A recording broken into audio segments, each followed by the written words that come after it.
أعوذ بالله من الشيطان الرجيم. بسم الله الرحمن الرحيم. السلام عليكم ورحمة الله وبركاته. إن الحمد لله نحمده ونستعينه ونستغفره ونستهديه ونتوب إليه ونعوذ بالله من شرور أنفسنا وسيئات أعمالنا. من يهده الله فلا مضل له ومن يضلل فلن تجد له وليا مرشدا. أشهد أن لا إله إلا الله وحده لا شريك له وأشهد أن محمدا عبده ورسوله بلغ الرسالة وأدى الأمانة ونصح الأمة وجاهد في سبيل الله. اللهم فصل وسلم وبارك على هذا النبي الكريم سيدنا ومولانا محمد وعلى آله وصحبه ومن سار على نهجه إلى يوم الدين. أما بعد فيا عباد الله أوصيكم وإيا نفسي بتقوى الله وطاعته فقد فاز المتقون. Ma'asyiral muslimin, jamaah salat subuh Masjid Al-Ghani yang dirahmati Allah. Syukur alhamdulillah, marilah kita selalu panjatkan puja-puji syukur kehadirat Allah Subhanahu wa taala, karena hanya atas berkat rahmat-Nya lah kita masih diberikan kesempatan untuk mengabdikan diri kepadanya, kesempatan untuk bersama-sama saling tawasau bil haq, tawasau bis sabr, tawasau bil marhamah. Diberikan kesempatan untuk menambah amal soleh sebelum datangnya ajal, dan ini merupakan kesempatan yang Allah Subhanahu wa taala berikan kepada kita semuanya. Dan alhamdulillah Allah Subhanahu wa taala memberikan keluangan waktu serta keteguhan hati kepada kita untuk bisa sejenak bersama-sama untuk hayya bina najlisu sa'ah nu'minu billah. Mari kita bersama-sama duduk untuk menambah iman kita kepada Allah Subhanahu wa taala. Salawat dan salam semoga selalu terlimpah tercurah kepada junjungan Nabi besar Muhammad sallallahu alaihi wasallam, sanak kerabat, sahabat serta pengikutnya hingga yaumil akhir. Bapak Ibu, saudara sekalian yang dirahmati Allah, kita pagi hari ini akan membahas hadis arba'in yang ke-18 tentang takwa dan akhlak mulia. Saya akan bacakan hadisnya. Bismillahirrahmanirrahim. An Abi Dzarrin Jundub bin Junadah wa Abi Abdurrahman Mu'ad bin Jabal radhiyallahu anhuma an Rasulillah sallallahu alaihi wasallam qala ittaqillaha haitsu ma kunta wa atbi'is sayyi'ata alhasanata tamhuha wa khaliqin nasa bi khuluqin hasanin. Rawahu Tirmidzi wa qala hadisun hasan wa fi ba'dhin nusakh hasan sahih. Dari Abu Dzar, Jundub bin Junadah dan Abi Abdurrahman yaitu Mu'ad bin Jabal radhiyallahu anhuma, dari Rasulullah sallallahu alaihi wasallam, beliau bersabda, ittaqillaha, takwalah kamu kepada Allah, haitsu ma kunta, dimanapun kamu berada, wa atbi'is sayyi'atal hasanata, dan ikutilah keburukan dengan kebaikan, tamhuha, maka kamu akan menghapus keburukan itu, wa khaliqin nas, dan bergaulilah manusia, bergaulah dengan manusia, bi khuluqin hasanin, dengan akhlak yang mulia. Hadis riwayat Tirmidzi. Dia berkata ini adalah hadis hasan, dan dalam beberapa riwayat yang lain, di dalam beberapa buku dikatakan hadis hasan sahih.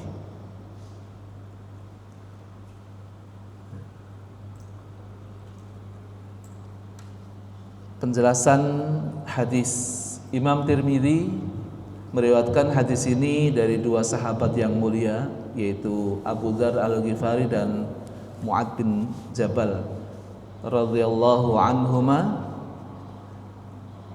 Nama asli Abu Dzar adalah Jundub bin Junadah, sedangkan nama kunyah Mu'adz bin Jabal adalah Abdurrahman.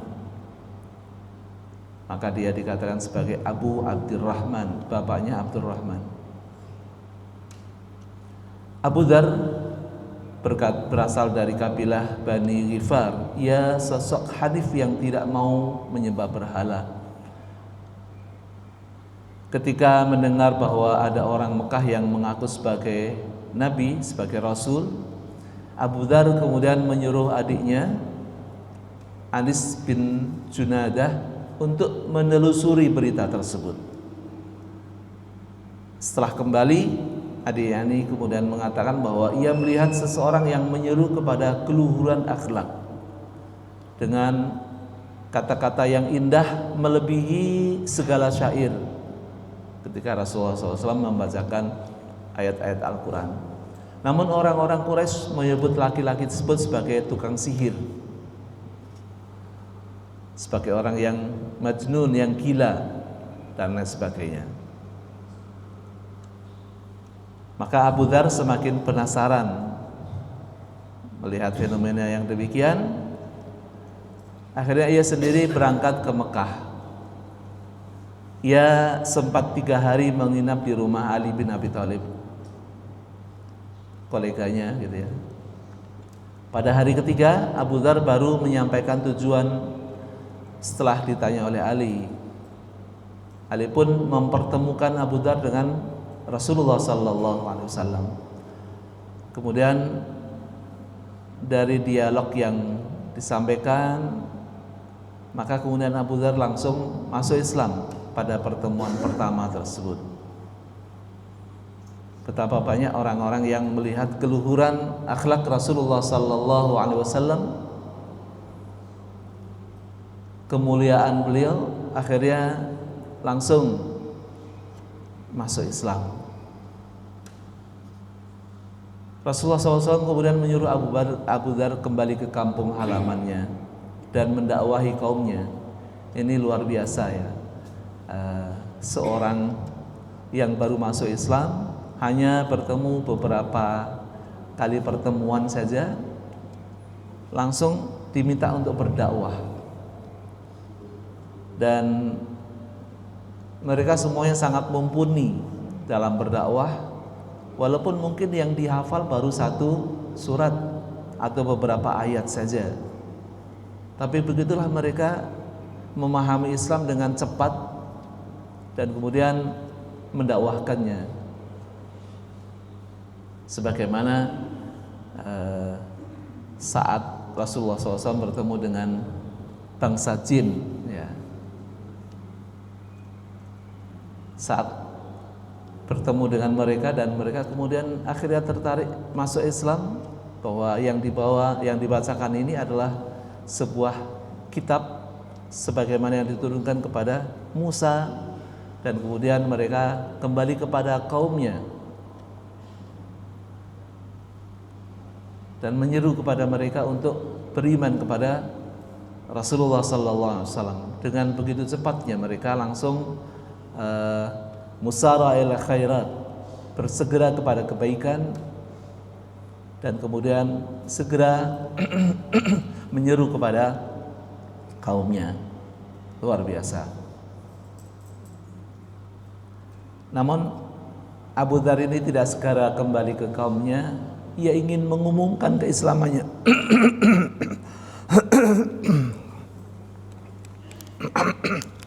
Bismillah.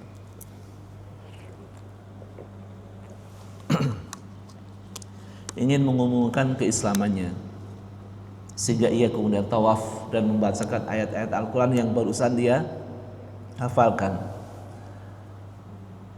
Sehingga kemudian orang-orang Quraisy melihat hal tersebut langsung dipukuli sampai kemudian pingsan. Begitu ia bangun kemudian lagi bertawaf kembali, dipukuli lagi sampai pingsan. Saat ketika tawaf lagi kemudian akan dipukuli, maka diberitahukanlah kepada mereka, hati-hati kalian, awas, beliau ini berasal dari suku daerah yang setiap kali mereka berdagang pasti akan melewati kaum tersebut. Kalau mereka nggak terima, maka mereka akan menghancurkan perdagangan kita. Begitu akhirnya dilepaskanlah. Akhirnya kemudian beliau kembali ke kaumnya. Ketika Rasulullah SAW hijrah ke Madinah, Abu Dzar membawa kaumnya untuk bergabung dengan komunitas Muslim. Beliau mampu untuk mendakwahi kaumnya, sehingga mereka pun juga ikut berhijrah. Walaupun di daerah mereka tidak mendapatkan intimidasi, tidak mendapatkan perlawanan, namun mengikuti dan empati kepada kaum muslimin yang lainnya yang mereka terpaksa hijrah meninggalkan negerinya, hijrah ke Madinah. Rasulullah SAW menyambut kedatangan mereka dengan bahagia. Abu Dzar pun tumbuh menjadi sahabat yang mulia, sahabat yang zuhud dan wara'. Sementara Mu'adz bin Jabal adalah sahabat dari kalangan Ansor. Tokoh suku Khazraj ini masuk Islam sejak Mus'ab bin Umair mendakwahkan Islam di kota Madinah. Mus'ab bin Umair sebagaimana kita ketahui beliau adalah termasuk salah satu pendai atau yang dikirim oleh Rasulullah sallallahu alaihi wasallam ke kota Madinah, sehingga banyak sekali orang-orang Madinah yang masuk Islam. Bahkan setiap rumah itu pasti ada yang Islamnya, pasti ada yang Muslimnya di dalamnya. Termasuk salah satunya adalah tokoh yaitu Mu'adz bin Jabal. Ketika Rasulullah hijrah ke Madinah, beliau mempersaudarakan Mu'adz bin Jabal ini dengan Abdullah bin Mas'ud, seorang tokoh pemuda yang memiliki banyak referensi, memiliki banyak hadis, memiliki banyak Al-Quran ada di dalam hatinya. Setiap kali turun ayat Al-Quran, Mu'adz berusaha menghafal dan mengamalkannya, karena langsung mendapatkan rujukan dari sahabat mulia Abdullah bin Mas'ud, karena ia menjadi sahabat yang paling tahu tentang halal haram sebagaimana Rasulullah sallallahu alaihi wasallam memujinya. Tak hanya memuji, Rasulullah pun mengapresiasi keilmuan Mu'adz dengan mengutusnya sebagai dai untuk mengajari penduduk Makkah usai Fathu Makkah. Rasulullah juga mengutus Mu'adz ke Yaman untuk mendakwahi orang-orang yang Yaman yang sebelumnya beragama Nasrani agar masuk Islam, dan Mu'adz berhasil melakukannya dengan baik sehingga banyak penduduk Yaman berbondong-bondong masuk Islam. Sehingga kemudian salah satu hadis yang dibawakan oleh beliau adalah ini hadis ini, ittaqillaha haitsu ma kunta wa atbis sayyi'atal hasanata tamhuha wa khaliqin nas bi khuluqin hasanin. Ketika ditanya oleh Rasulullah SAW, apa yang Rasul memerintahkan kepadanya untuk berdakwah, mendakwahi orang-orang yang sudah beragama Nasrani tersebut untuk masuk Islam, untuk menyembah hanya kepada Allah, dan untuk mengajarkan kepada mereka tentang salat. Kalau mereka melaksanakannya, maka ajari mereka untuk berzakat, ambil dari yang kaya di antara mereka dan diberikan kepada orang-orang yang miskin di antara mereka. Dan ketika ditanya apa yang kamu akan pergunakan untuk menghukumi mereka, maka dia mengatakan dari kitab Allah Dan kemudian dari hadis Rasul, kalau kamu tidak mendapatkannya maka saya akan memahami dari apa-apa permasalahan mereka tersebut, dan wala alu, dan aku tidak akan melampaui batas. Maka kemudian Rasulullah memujinya. Dalam hadis ini kata-kata ittaqillaha haitsuma kunta, ittaqi maknanya adalah ia merupakan sebuah perintah. Ittaqi bentuk perintah fi'il amr, yaitu bertakwalah. Takwa berasal dari kata waqayaqi wiqayatan. Wiqayah artinya menjaga, melindungi atau membentengi diri, sehingga seseorang yang bertakwa itu maksudnya adalah orang yang membuat pelindung antara dirinya dengan sesuatu yang ia takuti, membuat perlindungan, ya, itu orang-orang yang wiqayah, atau menjaga diri, melindungi diri dan membentengi diri dari sesuatu yang ia takuti. Dalam hal ini tentunya adalah siksaan dan kemurkaan Allah Subhanahu wa taala. Sehingga kata ittaqillah, takwalah kepada Allah, maksudnya adalah bertakwalah kepada Allah. Artinya membuat benteng dan perlindungan dari siksa Allah Subhanahu wa taala dengan cara menjalankan perintah-perintah Allah dan menjauhi seluruh larangannya. Ini biasanya dilakukan ketika Rasulullah SAW memerintahkan ataupun menasehati seseorang itu dengan ittaqillaha, bertakwalah kepada Allah. Namun tidak dengan sebaliknya, yang biasa-biasa saja kemudian menasihati orang yang lebih baik, orang yang lebih bagus dengan nasihat ittaqillaha, bertakwalah kepada Allah. Itu adalah sesuatu yang tidak pernah dilakukan oleh para sahabat. Kata-kata haitsuma, ittaqillaha haitsuma merupakan kata keterangan tempat, zaraf makan. Haitsuma yang diikuti dengan ma syartiyah untuk penekanan. Artinya adalah dimanapun atau kemanapun kamu berada. Kata adbi' artinya iringilah atau ikutilah, yakni ittaqil haqqa waf'al aqbaha mubasyarah. Ikutilah kebenaran dan lakukanlah amal setelahnya secara langsung. Adbi itu maksudnya adalah ikutilah kebenaran dan lakukanlah amal setelahnya secara mubasyarah, secara langsung. Dan kemudian kata-kata khaliqin nas, khaliq artinya adalah pergaulilah. Sedangkan khuluq artinya adalah akhlak, dan ini seakar kata dengan khaliq, Allah sebagai pencipta. Kalau ini khaliq di sini maksudnya adalah kata-kata perintah, pergaulilah. Sementara al-khaliq, Allah sebagai zat pencipta yang berkaitan juga dengan makhluk yang diciptakan Allah Subhanahu wa taala, di mana mereka semuanya harus memiliki akhlak yang mulia gitu. Menurut Imam Ibnu Daqiq dalam syarah Al-Arba'in An-Nawawiyah, Rasulullah SAW mensabdakan hadis ini kepada Abu Dzar sebelum ia kembali ke kampung halamannya di kabilah Bani Ghifar. Jadi setelah diajarkan beberapa ayat-ayat Al-Quran, kemudian disabdakan kepadanya hadis ini.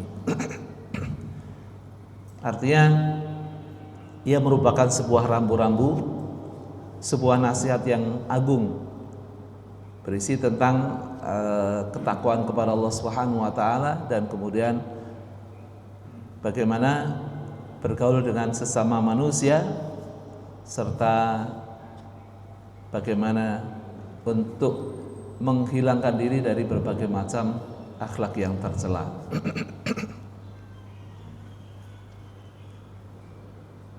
Selain mengajarkan untuk bertakwa dimanapun ia berada, Rasul juga mengajarkan untuk mengikuti perbuatan buruk dengan perbuatan baik serta berakhlak mulia dengan memperlakukan orang lain sebagaimana ia ingin diperlakukan. Artinya kalau kita harus memiliki akhlak yang mulia, akhlak yang baik, karena kita pun juga senang ketika orang-orang memperlakukan kita dengan baik. Kita tidak ada seorang pun yang suka diperlakukan dengan perbuatan yang buruk. Dan akhlak yang mulia ini adalah merupakan buah daripada iman, buah daripada amal soleh, buah daripada ibadah kepada Allah Subhanahu wa taala. Ketika seseorang tidak memiliki akhlak, maka pada hakikatnya ia belum melakukan perubahan dalam dirinya untuk beriman kepada Allah Subhanahu wa taala. Belum bahwa perbuatan baiknya ataupun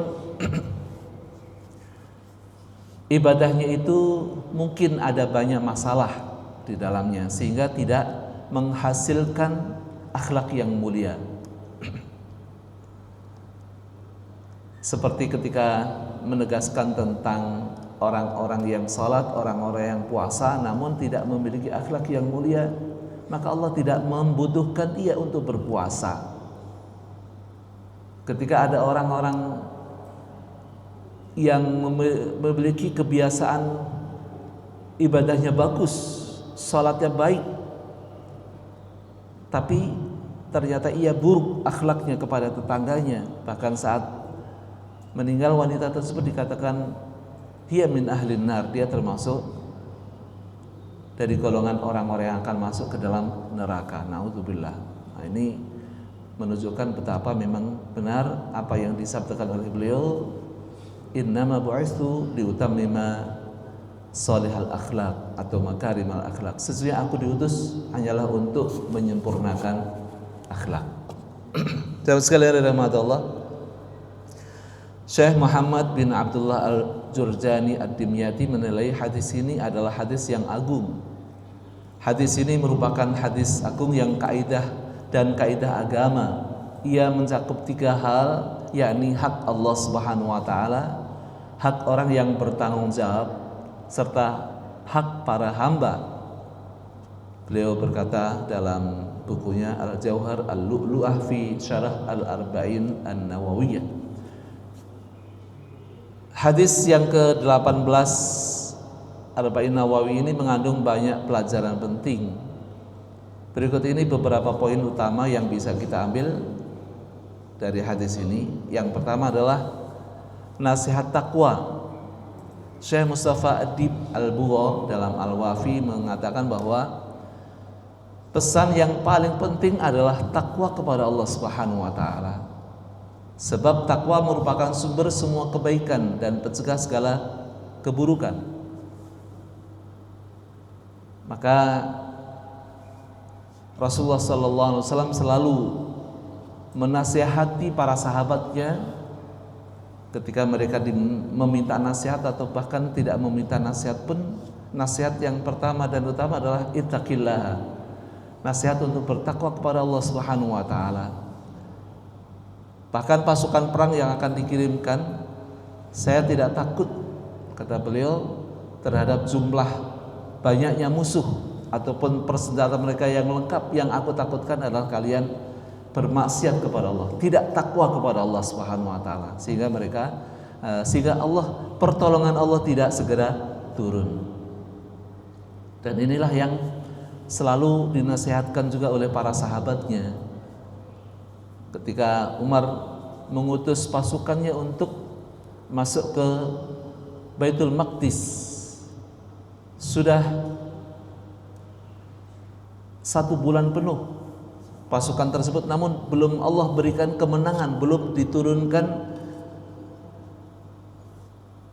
kemenangan untuk mampu menguasai daerah tersebut, yang biasanya itu tidak lama, hanya beberapa hari saja. Karena salah satu kekhususan Rasulullah SAW dan umatnya adalah nusirtu birru'bi masirata zahr. Saya diberikan pertolongan oleh Allah Subhanahu wa taala dengan kemenangan sebulan sebelum sampai ke tempat musuh.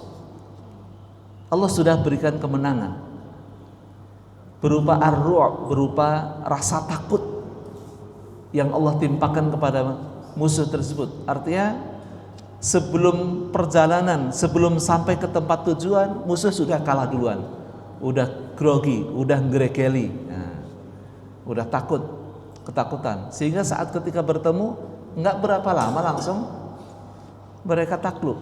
Begitulah salah satu kekhususan kaum muslimin, kekhususan Rasulullah SAW.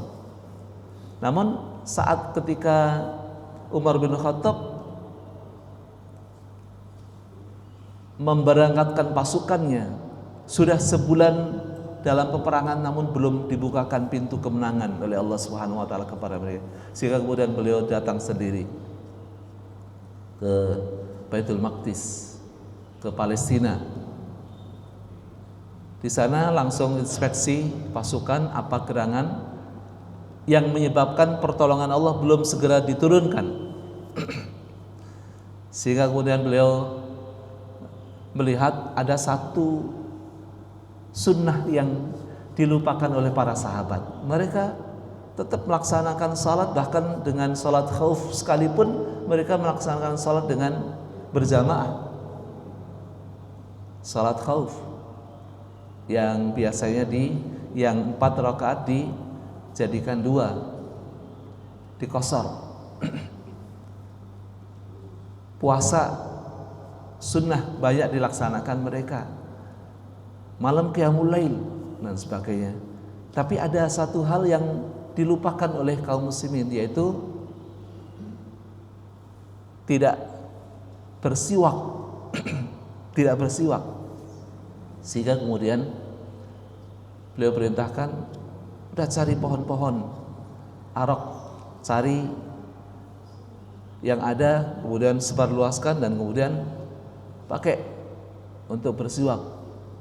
Karena as-siwak itu madharatun lil fami wa mardhatun lir rabbi. Siwak itu membersihkan gigi dan mendapatkan ridho dari Allah Subhanahu wa taala. Akhirnya mereka kemudian bersiwak. Ada mata-mata musuh yang melihat hal tersebut, melihat betapa Umar bin Khattab disegani. Beliau adalah pemimpin tertinggi, seorang khalifah, datang ke Palestina dan kemudian memerintahkan semua pasukan untuk ngasah giginya. Awas kalian, mereka kalau datang nanti ke sini kalian akan dimakan semuanya. Artinya langsung Allah turunkan ar-ru'b saat itu juga, yaitu rasa ketakutan kepada mereka. Langsung diturunkan saat itu. Akhirnya kemudian mereka nyerah, nggak mau perang lagi, udah nyerah. Diserahkanlah pintu Baitul Maqdis kepada Umar secara langsung. Luar biasa. Ini salah satu contoh apa yang dikhususkan Allah Subhanahu wa taala kepada kaum ini. Nusirtu birru'bi masirata syahr.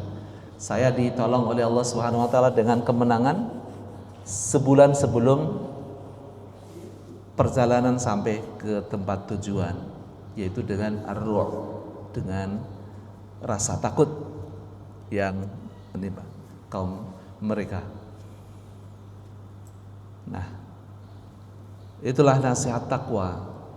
Dimanapun berada, maka kita wajib untuk bertakwa. Oleh karena itu setiap Jumat kita diingatkan untuk bertakwa kepada Allah Subhanahu wa taala. Setiap Jumat salah satu yang wajib diucapkan ini fikih Syafi'i ya. Yang lain mungkin berbeda. Inti dari takwa begitu, nggak masalah. Kebaikan-kebaikan nggak masalah. Tapi fikih Imam Syafi'i menegaskan bahwa salah satu rukun dalam khutbah Jumat adalah wasiat takwa. Wasiat takwa. Tanpa pesan takwa, khutbah Jumatnya menjadi batal. Menurut Abdullah bin Mas'ud radhiyallahu anhu, takwa adalah taat dan tidak ingkar, ingat dan tidak lupa, serta bersyukur dan tidak kufur. Menurut Imam Al-Baidhawi, takwa adalah mengerahkan potensi dalam menjalankan kewajiban dan menjauhi larangan. Banyak ulama mendefinisikan takwa secara singkat tetapi lengkap. Takwa adalah mengerjakan perintah-perintah Allah dan menjauhi segala larangannya. Menjalankan perintah Allah semaksimal yang bisa dilakukan, menjauhi segala larangannya. Nah, menjauhi segala larangannya. Karena menjauhi itu kan sesuatu yang tidak dilakukan. Seharusnya memang lebih mudah. Tidak mengerjakan sesuatu, menjauhi larangan, tidak mengerjakan sesuatu secara mutlak. Minuman keras, berjudi, ataupun berzina dan lain sebagainya secara keseluruhan. Tapi kalau melaksanakan ketaatan atau mengerjakan perintah itu semaksimal yang bisa dilakukan. Salat wajib berdiri, tapi kalau tidak bisa berdiri ya maka sambil duduk boleh. Kalau nggak bisa duduk maka boleh tidur. Kalau udah nggak bisa tidur lagi ya udah disolati. Ya, ya. Yang kedua adalah tentang takwa itu dimanapun berada. Ittaqillah. Pertama, takwalah kepada Allah. Yang kedua, haitsuma kunta, bertakwa kepada Allah Subhanahu wa taala dimanapun berada. Abu Dzar dinasihati oleh Rasulullah SAW, bukan hanya beliau tentunya, tapi kita semuanya. Perintah ini tidak berlaku hanya untuk beliau, tapi juga kita sebagai umatnya.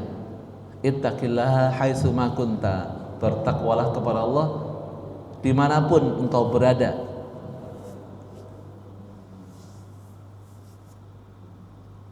Dzaraf makan, tempat, di mana saja kita berada, maka wajib kita untuk bertakwa. Dan kita menempati sesuatu, kita tidak ada, kita keluar dari sebuah tempat, enggak. Hanya Allah saja yang tidak menempati sesuatu, artinya berluar dari jangkauan tempat dan waktu. Nah, kalau kita ada di dalam waktu dan ada di dalam tempat. Rasul menggandengkan takwa dengan variabel tempat dimanapun berada. Tempat dimanapun berada. Karena lingkungan sangat berpengaruh bagi seseorang. Jika seseorang tidak bisa mempengaruhi lingkungan, maka lingkunganlah yang akan mempengaruhinya. Ini termasuk salah satu syarat seorang yang sudah membunuh 99 plus 1.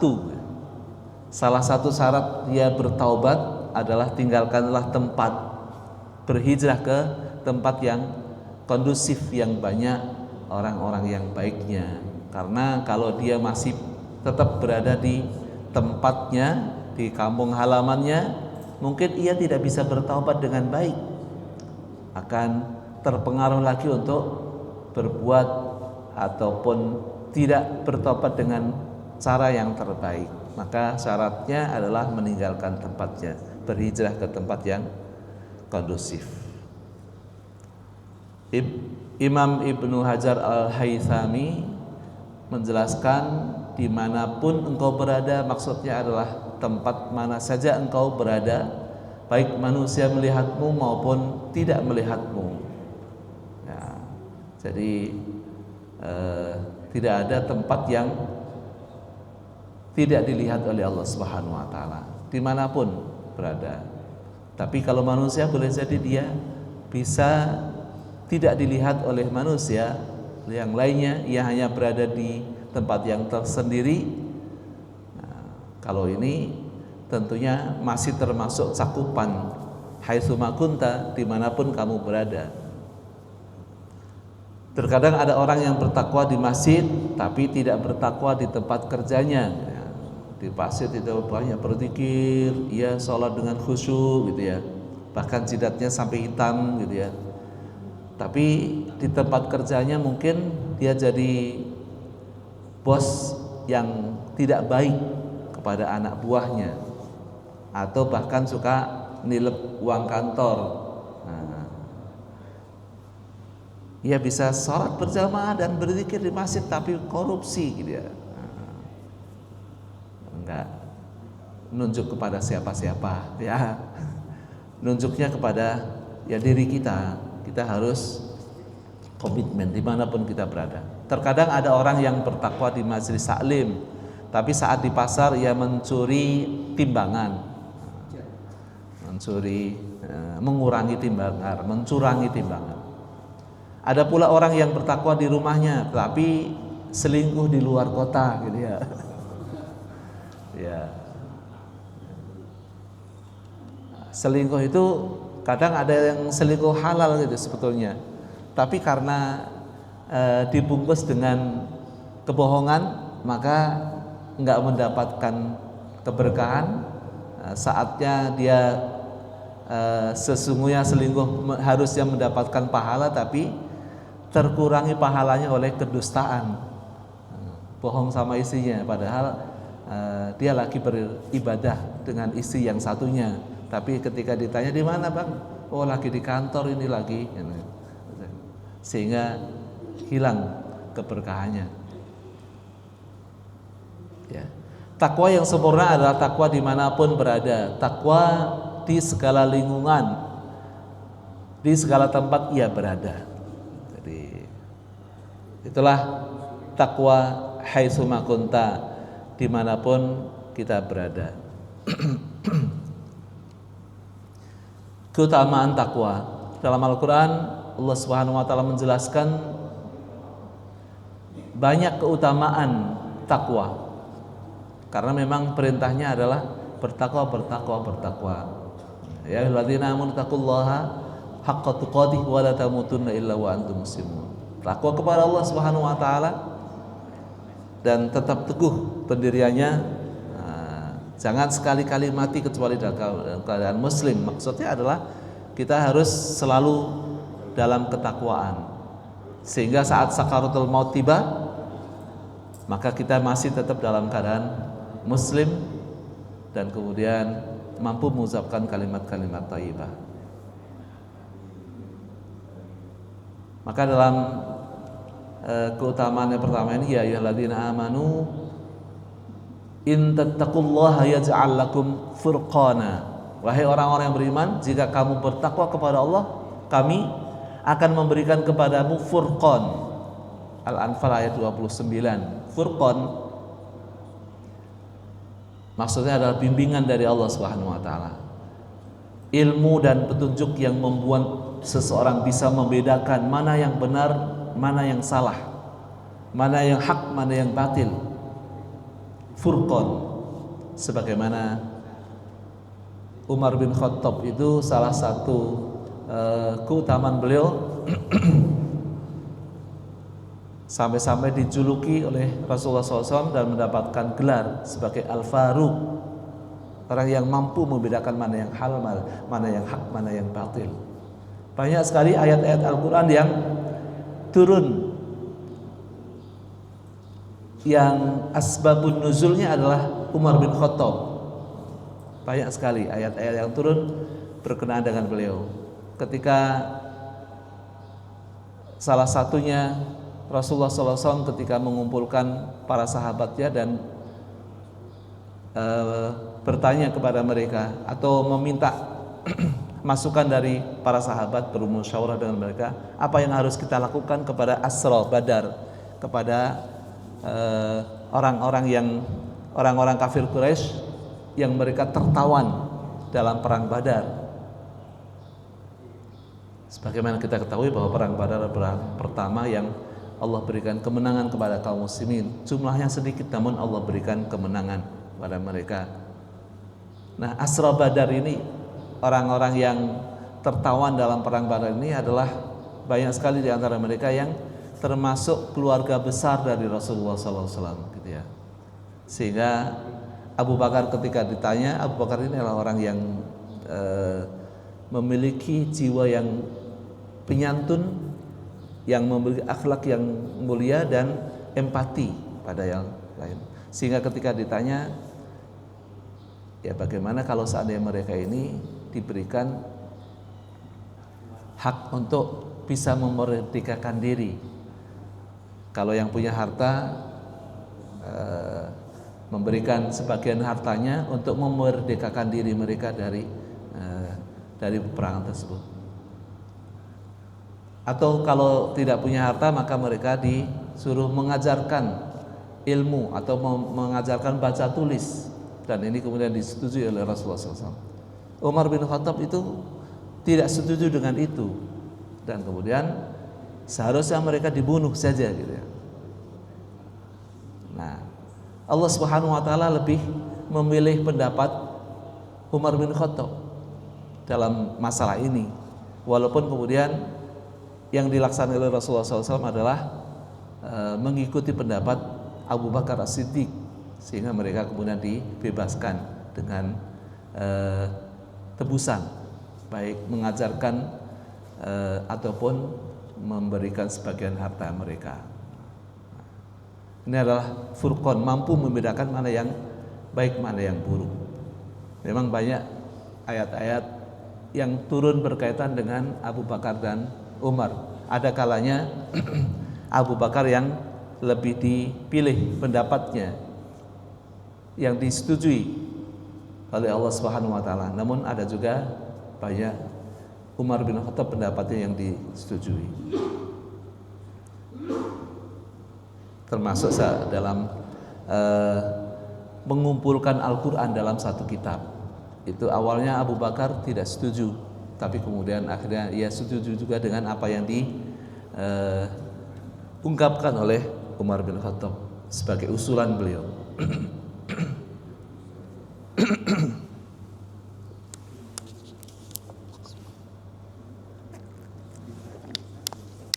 Yang kedua, orang yang bertakwa akan mendapatkan ampunan, wa yukaffir ankum sayyi'atikum wa yaghfir lakum wallahu dzul fadlil azim, dan kami akan jauhkan dirimu dari kesalahan-kesalahanmu dan mengampuni dosa-dosamu, dan Allah mempunyai karunia yang besar. Al-Anfal ayat 29. Dijauhkan kita dari kesalahan serta diampuni dosa-dosa kita. Yang ketiga, orang yang bertakwa akan mendapatkan solusi dan rezeki, dan Allah menjamin solusi orang yang bertakwa atas permasalahan yang dia hadapi, juga menjamin rezeki bahkan dari arah yang tak terduga. Wa may yattaqillaha yaj'al lahu makhraja wa yarzuqhu min haitsu la yahtasib.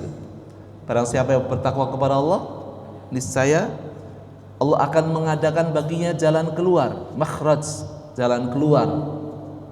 Pasti ada jalannya. Bertakwa kepada Allah pasti ada jalannya. Saat orang sudah terdesak dengan berbagai macam permasalahan dalam kehidupan gitu, orang kadang-kadang banyak yang kemudian mengakhiri hidupnya bunuh diri, padahal itu tidak menyelesaikan masalah. Itu bahkan dia masuk ke dalam jurang yang neraka jahanam, naudzubillah.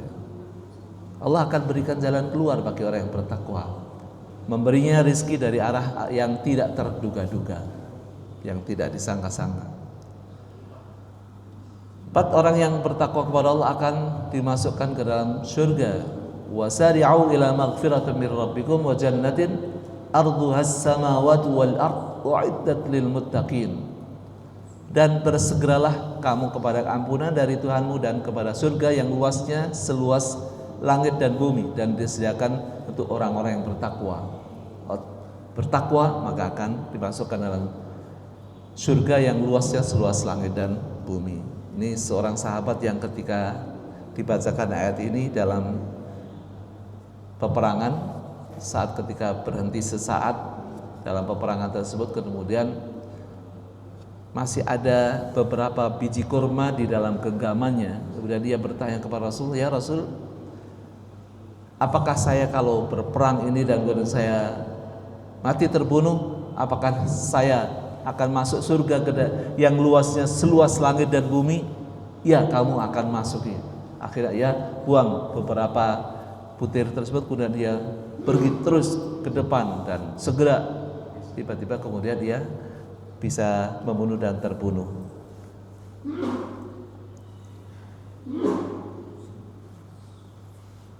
Ada seorang sahabat yang ketika dibacakan ayat ini kemudian beliau mengatakan, "Ya Rasul, doakan aku, doakanlah saya agar saya bisa masuk surga yang luasnya seluas langit dan bumi itu." Kemudian beliau menegaskan, "Sabaqaka biha Uqasyah." Kamu telah didahului oleh Uqasyah. Saat dibacakan itu Uqasyah langsung segera, "Ya Rasul, tolong doakan saya." Ya, kamu termasuk orang yang masuk surga yang luasnya seluas langit dan bumi itu. Orang lain kemudian berdoa, meminta. Maka kemudian kata Rasul, "Sabaqaka biha Uqasyah." Kamu telah didahului oleh Uqasyah.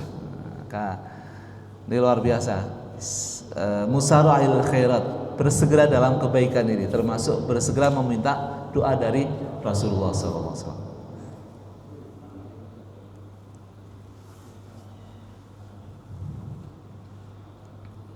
Ya, kemudian bersegera bertaubat. Wa atbi'is sayyi'atal hasanata. Rasulullah SAW menegaskan, ikutilah atau iringilah keburukan dengan kebaikan. Iringilah kesalahanmu dengan berbuat baik. Atbi'is sayyi'atal hasanata. Allah berfirman, "Innal hasanat yudhibnas sayyi'at." Sesungguhnya kebaikan-kebaikan itu akan menghilangkan kesalahan, menghilangkan keburukan. Menurut Syekh Ismail Al-Ansari, keburukan atau as-sayyi'ah adalah meninggalkan sebagian kewajiban atau menjalankan sebagian perbuatan-perbuatan yang haram, sedangkan meninggalkan sebagian hal yang sunnah atau menjalankan sebagian hal yang makruh tidak termasuk dalam kategori as-sayyi'ah, karena yang makruh dan yang sunnah itu tidak termasuk hal-hal yang seperti ini. Jadi meninggalkan hal-hal yang wajib dan melaksanakan hal-hal yang haram ini termasuk sayyi'ah. Setiap manusia pasti pernah melakukan dosa, sedangkan dosa atau kesalahan dan keburukan atau as-sayyi'ah akan tetap ada, kecuali jika pelakunya bertobat dan melakukan berbagai macam kebaikan. Hadis ini mengajarkan untuk segera bertobat. Selain menyesal, memohon ampun dan berhenti melakukan keburukan tersebut, langkah yang harus ditempuh adalah bersegera memperbanyak kebaikan. Innal hasanat yudhibnas sayyi'at. Sesungguhnya kebaikan-kebaikan itu akan menghapuskan kejahatan, menghapuskan keburukan. Artinya ketika seseorang bertobat, mungkin kesalahannya yang pernah dilakukannya masih tercatat walaupun sudah diampuni oleh Allah Subhanahu wa taala. Namun ketika ia berbuat kebaikan, al-hasanat, maka itu sudah dihapus sehingga tidak tercatat dalam catatan amal-amal seseorang tersebut. Ya, menghapus di sini ada dua makna menurut Al-Fakihani. Berdasarkan zahir hadis, kesalahan tersebut dihapus dari buku catatan amal. Menurut Al-Qurtubi, catatannya tetap ada tapi tidak dimintai pertanggungjawaban. Ya, ada perbedaan para ulama tadi. Tapi kalau orang secara zahir hadis ini tersebut memang catatannya akan hilang. Karena apa? Selain kita bertobat, minta diampuni segala kesalahan-kesalahan kita, tapi kemudian kita juga menghapus kesalahan tersebut dari buku catatan dengan amal soleh. Innal hasanat yudhibnas sayyi'at. Sesungguhnya kebaikan-kebaikan itu akan menghapuskan dosa-dosa.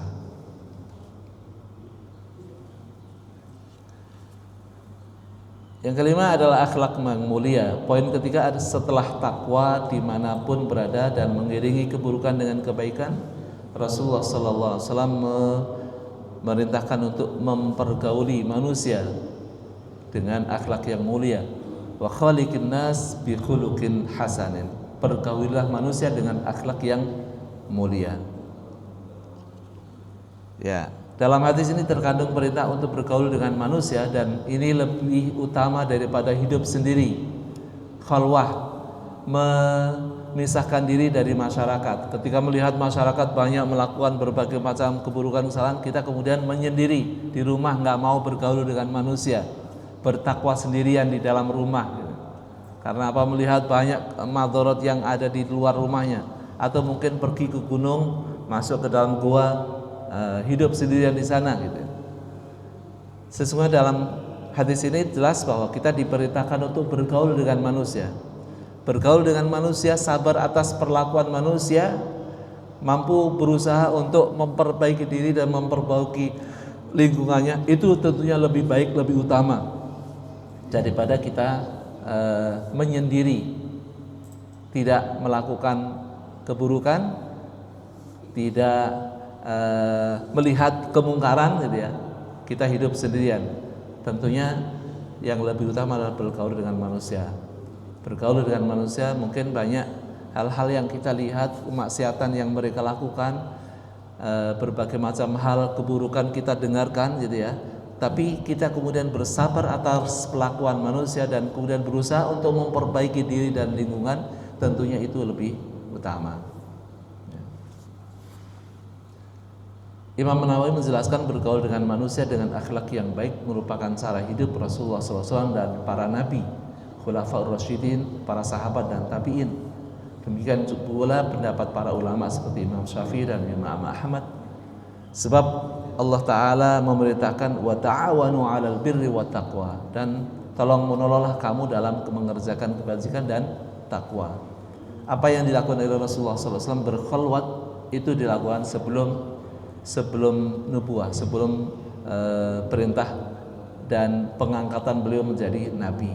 Melihat kemungkaran, kemaksiatan yang dilakukan oleh kafir Quraisy, maka beliau menyendiri, berkhulwat di Gua Hira. Dan sesudah itu ketika Rasul mendapatkan wahyu, maka beliau kembali kepada kaumnya dan bergaul dengan mereka serta mendakwah mereka. Beliau bersabar atas berbagai macam cobaan-cobaan yang diujikan kepada beliau, dan itulah memang yang menjadi tuntunan para nabi dan rasul, yaitu mereka bergaul dengan manusia dan kemudian mereka berusaha untuk memperbaiki diri. Memang akibatnya banyak keburukan dalam tanda kutip, yaitu mendapatkan perlakuan yang tidak baik dan kemudian ini, tapi itu lebih baik, lebih utama. Walaupun sampai akhirnya dikejar-kejar sampai mau dibunuh dan kemudian hijrah ke Madinah, dan alhamdulillah Allah berikan kemuliaan sesudah itu dengan berbagai macam keberkahan.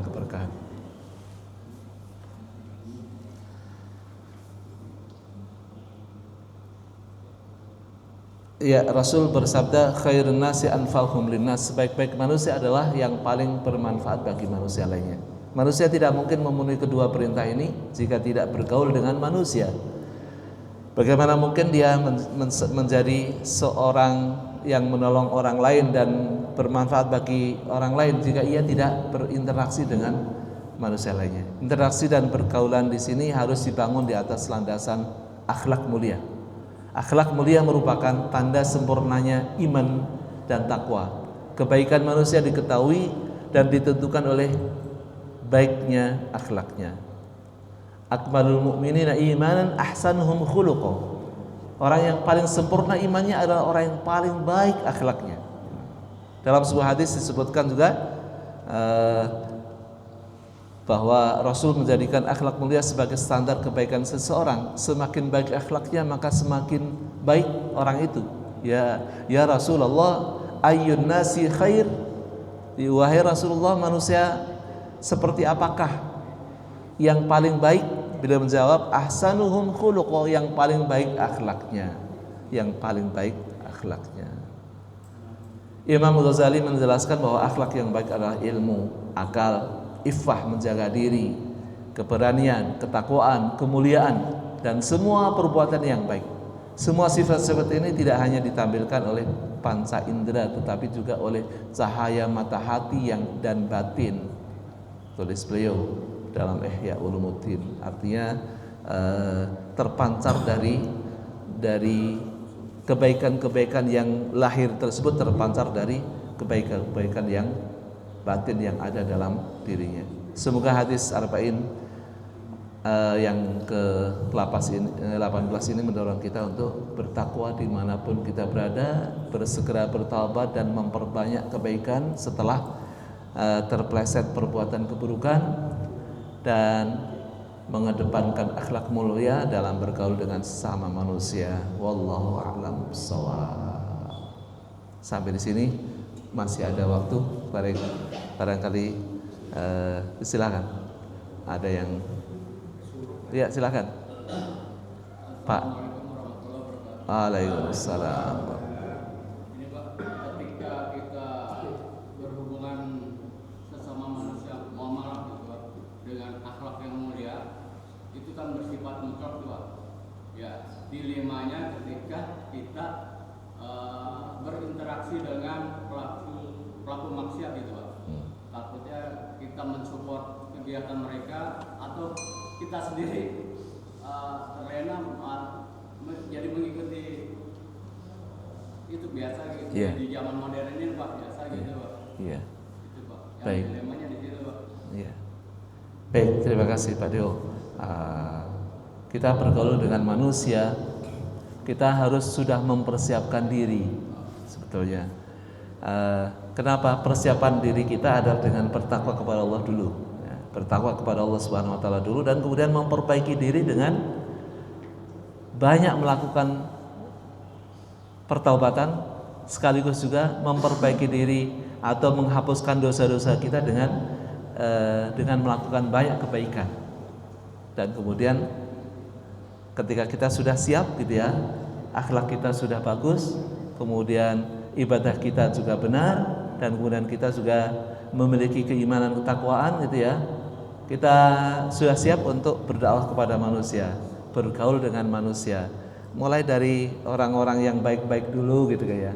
Kalau orang-orang yang mungkin memiliki karakter yang susah untuk diurusi, susah untuk ini, ya boleh kita meninggalkan mereka dulu lah. Nanti itu mungkin tugas kita nanti sesudah nanti gitu ya. Artinya tugas kita yang lebih utama adalah orang-orang yang sudah baik-baik ini, agar mereka, bagaimana mereka yang sudah baik tapi mereka belum sholat gitu ya, mereka belum berjamaah, maka kita bergaul dengan yang lebih duluan, mudah untuk usaha untuk diperbaiki.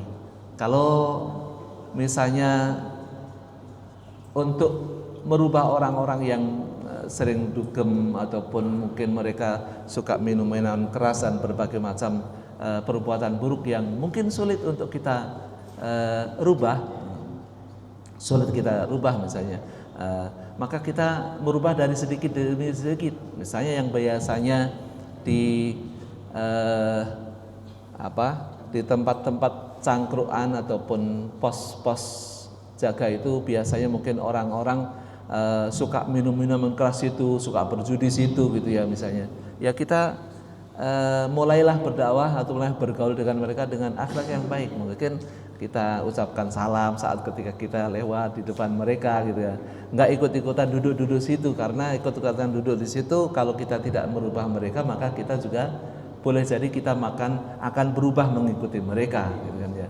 Kalaupun belum bisa merubah mereka sedikit demi sedikit, kita bawain kue misalnya. Apakah boleh nggak bawain kue? Nanti justru kalau bawa kue kan mereka lebih banyak makan kue dibandingkan minuman keras gitu kan ya. Artinya merubah sedikit demi sedikit ya. Kalau mereka suka minuman keras ya kita bawain bir bir yang tidak bukan bir peletok gitu ya dan sebagainya. Jadi ada banyak cara untuk agar kita tidak terjerumus dengan ini. Artinya kita berusaha dari demi sedikit, dari yang lebih mudah kita ajak untuk lebih menjadi muslim yang lebih baik. Wallahu a'lam. Ya, silakan.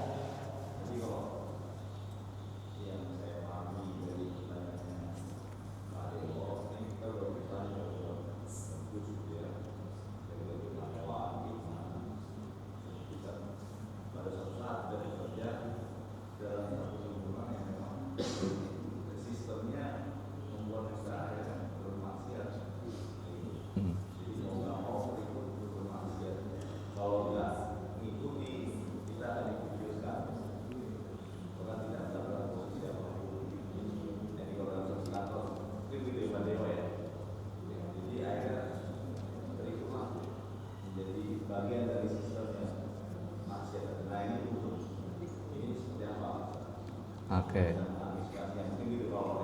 Iya, iya, iya. Baik. Ya memang untuk selanjutnya memang ke sana. Artinya untuk awal-awal tadi bagaimana supaya kita itu terselamatkan dahulu. Nah, kalau kita belum siap untuk terjun di masyarakat yang seperti itu, maka jangan kemudian udahlah saya pengen terjun ke masyarakat seperti itu, siapa tahu. Kecuali kalau kita memang tempat kita bekerja kita memang seperti itu, di tempat-tempat seperti itu. Kalau seandainya kita tidak mampu untuk merubah mereka dan sebagainya, dan kemudian sangat sulit, tidak kondusif untuk melakukan amal soleh ataupun bahkan untuk berbuat baik sekalipun itu sangat sulit untuk ini. Mau Jumatan tidak bisa dan sebagainya. Tentunya kan kita tidak bisa mengorbankan iman kita untuk mendakwahi mereka, sementara kita sendiri harus terselamatkan gitu ya. Kita sendiri harus menyelamatkan iman kita. Maka bagaimana selanjutnya, kan kita diperintahkan untuk berhijrah dalam artian hijrah warujza fahjur, dan dosa-dosa tinggalkanlah gitu ya. Dosa-dosa tinggalkanlah. Walaupun tidak hijrah secara makani, secara tempat kita, kalau seandainya kita di sini masih ada banyak peluang dan sebagainya, ya misalnya kalau dari tempat kerjaan yang haram misalnya, terus kemudian kita hijrah ke tempat yang lain, itu tentunya lebih baik bagi kita. Artinya kita menyelamatkan diri kita. Bagaimana kita akan menyelamatkan mereka kalau kita sendiri tidak bisa selamat di tempat tersebut. Gitu, insya Allah. Makasih. Terima kasih. Baik, kita cukupkan sekian. Sudah masuk waktu syuruk, kita akhiri dengan subhanakallahumma wa bihamdika asyhadu an la ilaha illa anta astaghfiruka wa atubu ilaik. Assalamualaikum warahmatullahi wabarakatuh.